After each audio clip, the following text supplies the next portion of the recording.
Sometimes it can be very harmful for us to compare ourselves to other people.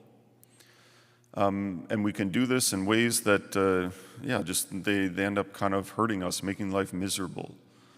But there are ways that we can compare ourselves to others that are actually helpful.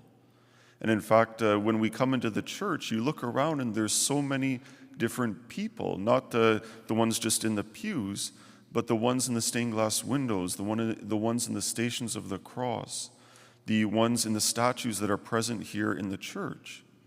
If we're to compare ourselves to anyone, we should compare ourselves to the saints. We can look around if we just compare ourselves to each other and say, well, yeah, I'm in pretty good shape, right? I'm maybe on average with everyone else, or maybe I feel like I'm a little bit better than everyone else, like I have faith in my place of work, like that I have a leg up on others, right? I'm in good shape. But that's not the right way to look at it, right?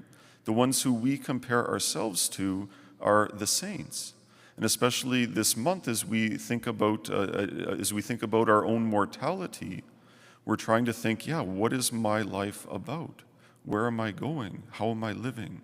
How am I living in such a way as to be worthy of heaven? One of the saints who we can compare ourselves to, and who, in comparing, will inspire us to be better, is St. Paul. St. Paul could have carried on with a very comfortable life.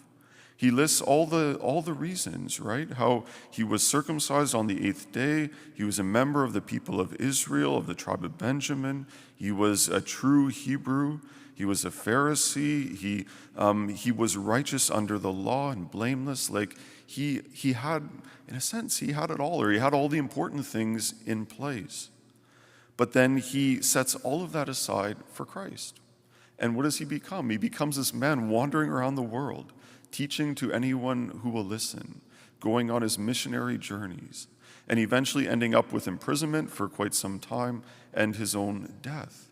For him, Christ was gain. All of the other was as nothing compared to what he gained in his faith in Christ. And so for us, maybe today, something to think about is how we compare ourselves, not just to one another or other people, but how we compare to the saints, and how looking to them can inspire us and help us to strive to want to be more and more like them. That lifts us up. It doesn't just keep us kind of where we are comfortable.